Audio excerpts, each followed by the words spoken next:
Stop what you're doing right now. What I'm about to reveal to you will fundamentally change how you understand the current geopolitical crisis unfolding across Eastern Europe. This is not speculation. This is not opinion. This is documented fact from official NATO sources, confirmed military reports, and direct statements from alliance leadership. And frankly, the mainstream media has almost entirely missed the real story here. I'm Dr.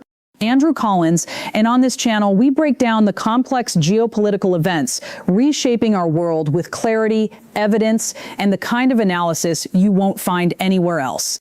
If you care about understanding what's really happening with NATO, Ukraine, and Russia right now, you need to watch this entire video. And please, hit that subscribe button and turn on notifications. This story is developing rapidly, and you won't want to miss the updates. Here's what's happening. NATO is fracturing. Not gradually, not subtly, but visibly, measurably, and in ways that are becoming impossible to ignore. And the catalyst? Ukrainian drone incursions into NATO territory. But this isn't just about a few stray missiles. This is about the fundamental vulnerability of the Western alliance when faced with the messy reality of modern warfare spilling across borders. Let me paint you the picture. Imagine you've built a fortress.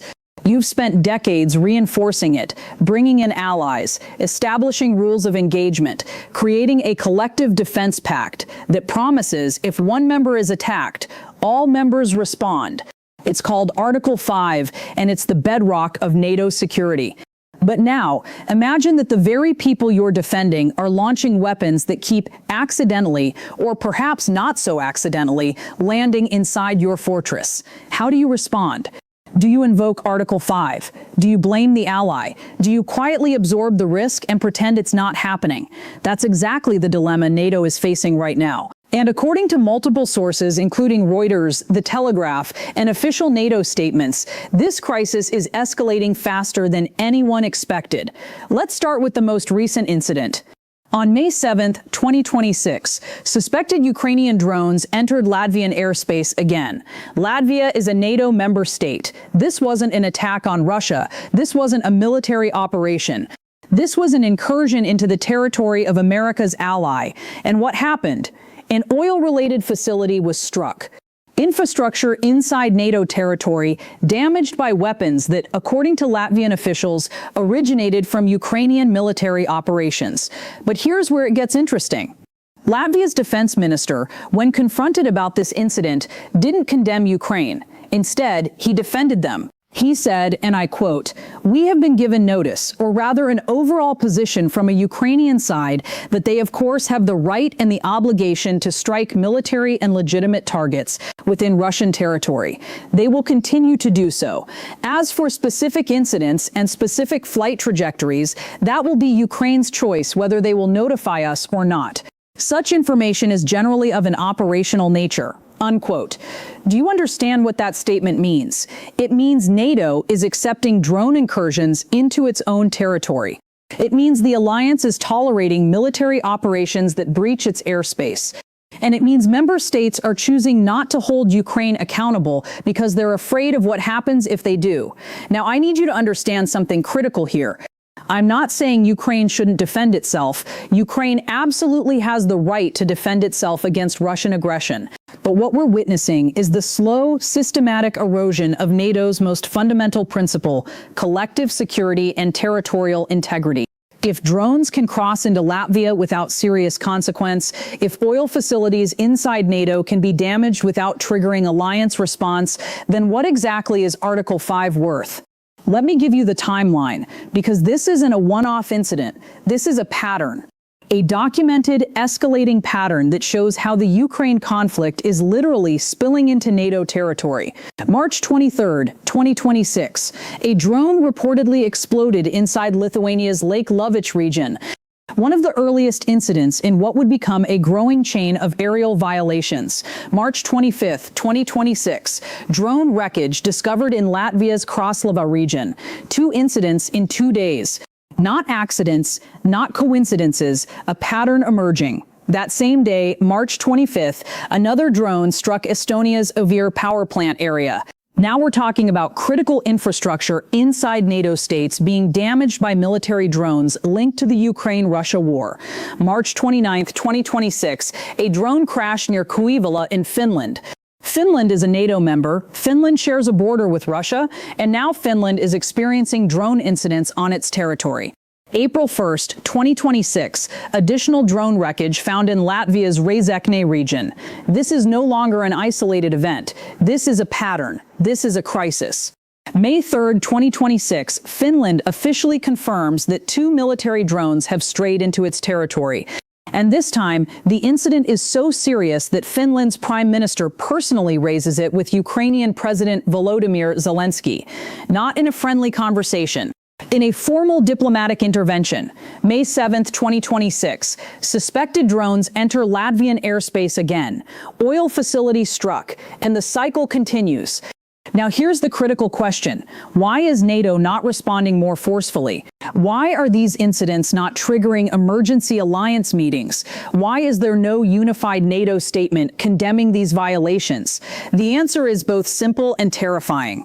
Because NATO knows that if it holds Ukraine accountable, it fractures the alliance. If it imposes consequences on Kyiv, it sends a message to Russia that the West is divided, and Russia is already watching. Russia is already waiting for exactly this kind of weakness to emerge. According to Russian military sources in statements reported by multiple international news outlets, including Bloomberg, Moscow has identified these drones as Ukrainian-made loitering drones, long-range strike platforms that Russia claims have increasingly been used in attacks targeting strategic infrastructure deep inside Russian territory. Moscow has even alleged that NATO-controlled airspace is being used to facilitate these strikes, that Ukrainian drones are flying through NATO states specifically to avoid Belarusian air defenses. Now, these are Russian claims, and they should be treated with appropriate skepticism.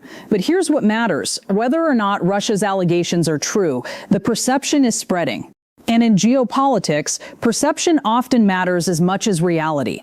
Finland's warning to Ukraine is particularly significant. According to official statements from Finnish authorities, Ukraine launched a large-scale drone strike roughly 50 kilometers from the Finnish border on May 3rd. 50 kilometers.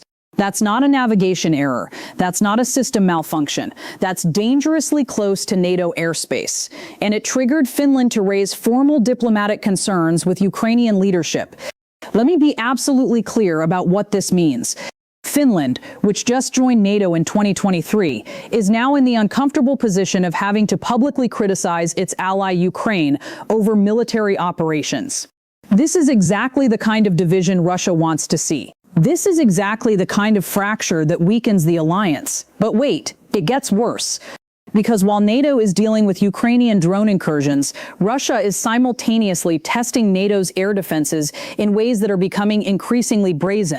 On May 1, 2026, French Rafale jets intercepted a Russian Sukhoi Su-24M over the Baltic Sea. Not once, multiple times. The French military released dramatic images of the interception, and according to the official statement from the French Armed Forces General Staff, and I quote, Lithuania escort of 2 Su-24M Russian jets that penetrated without a flight plan into the airspace of the Baltic states.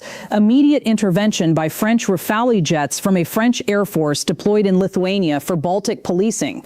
Together, protect the airspace of the Baltic states and ensure policing of NATO skies, unquote. One of the intercepted bombers was identified with registration number RF-34002, belonging to Russia's elite 4th Guards Naval Assault Aviation Regiment operating from a strategic airbase in Kaliningrad Oblast. This is not a civilian aircraft. This is not a navigation error. This is a Russian military bomber deliberately penetrating NATO airspace. And it's not just one incident. Swedish Gripen jets have intercepted Russian fighters escorting Tupolev Tu-22 M3 bombers. Norwegian F-35A Lightning II jets have been deployed to intercept Russian Ilyushin Il-38 over the Barents Sea. On May 1st alone, Russian Tupolev Tu-95 MS bombers were tracked by NATO across Arctic and Atlantic corridors. Do you see what's happening here? Russia is simultaneously testing NATO's ability to defend its airspace while Ukraine is breaching it from the other direction. NATO is being squeezed from both sides. and the alliance is struggling to respond coherently. Now, let me address the elephant in the room: Germany, the heart of NATO, the country that should be leading the alliance's response. And what's Germany doing? According to multiple reports citing statements from German Chancellor Friedrich Merz, the United States will not be stationing Tomahawk cruise missiles in Germany for the time being. Why? Because according to Merz speaking to German public broadcaster ARD on May 3rd, and I quote, "The Americans don't have enough for themselves right now. Objectively speaking, there is virtually no possibility of the U.S. supplying weapon systems of this kind," unquote. Let that sink in.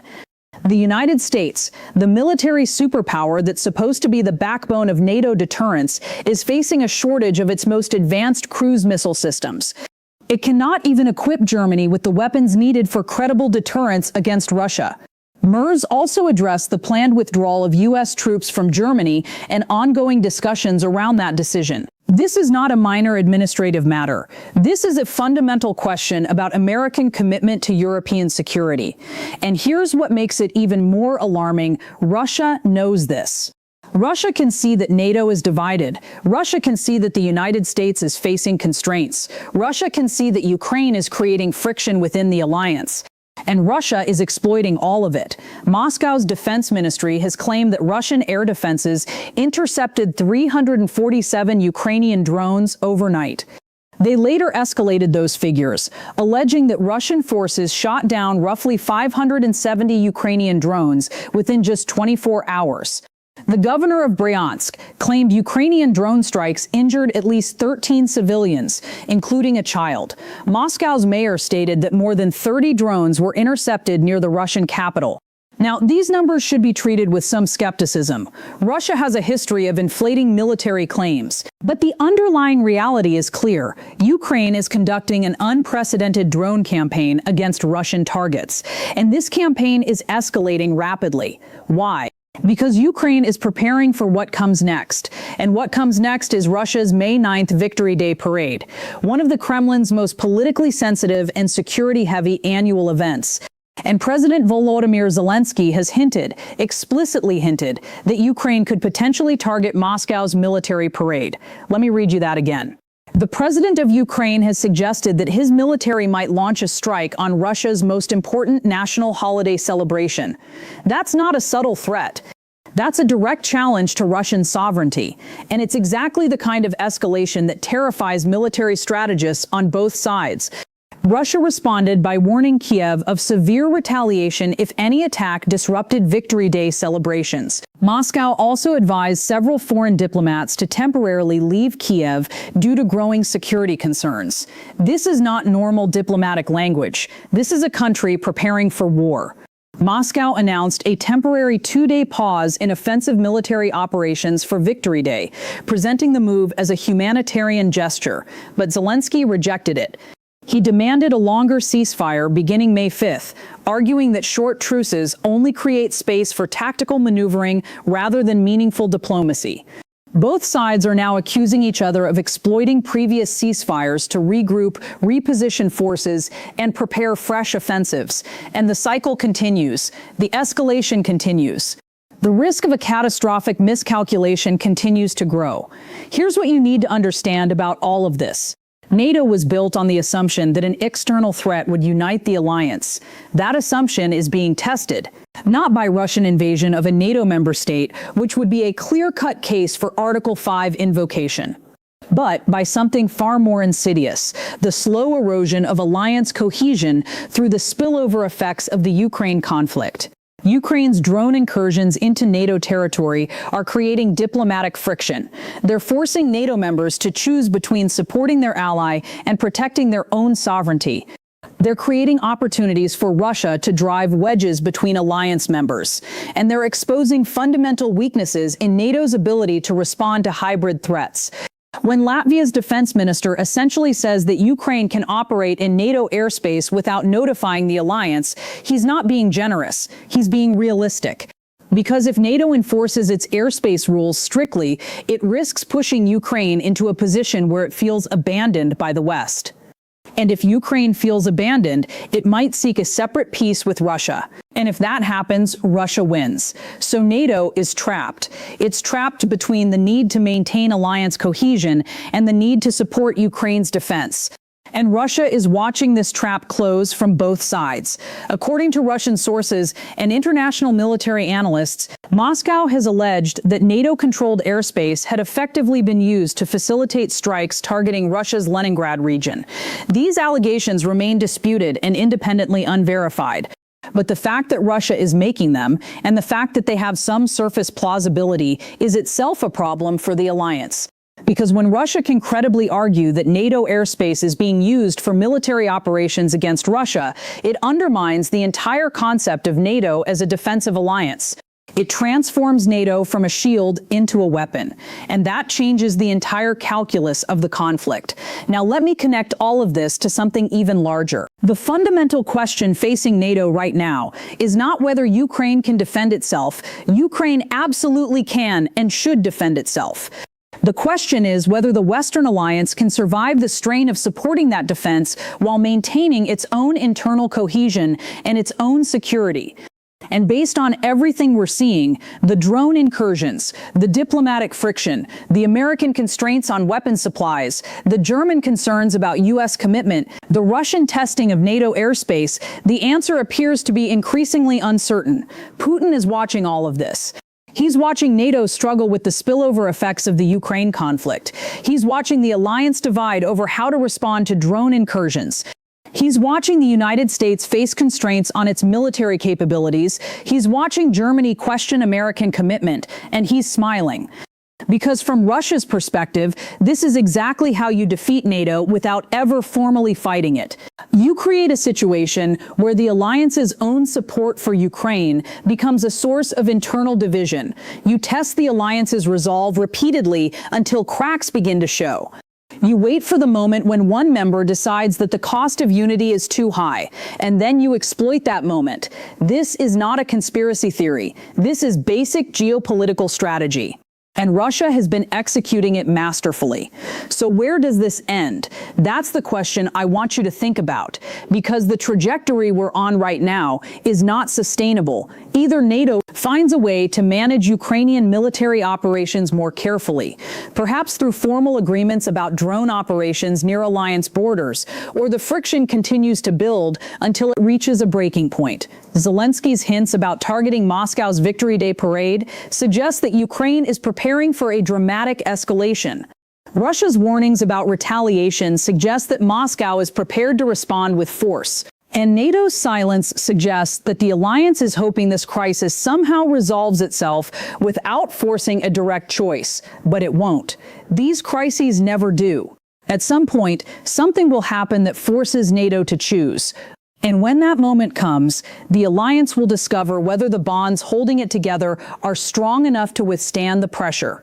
I'm Dr. Andrew Collins, and this is the kind of analysis that helps you understand not just what's happening in the world, but why it matters for your future. If you found this breakdown valuable, please subscribe to this channel. Turn on notifications so you don't miss the next critical update on this developing crisis.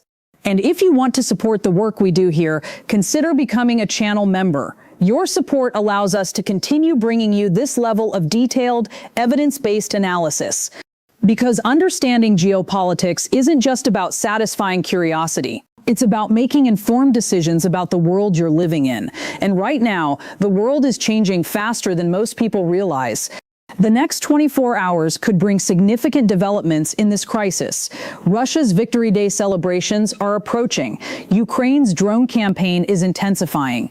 NATO is struggling to respond coherently, and the risk of miscalculation is higher than it's been in years. Stay informed, stay vigilant, and come back to this channel for the updates that matter.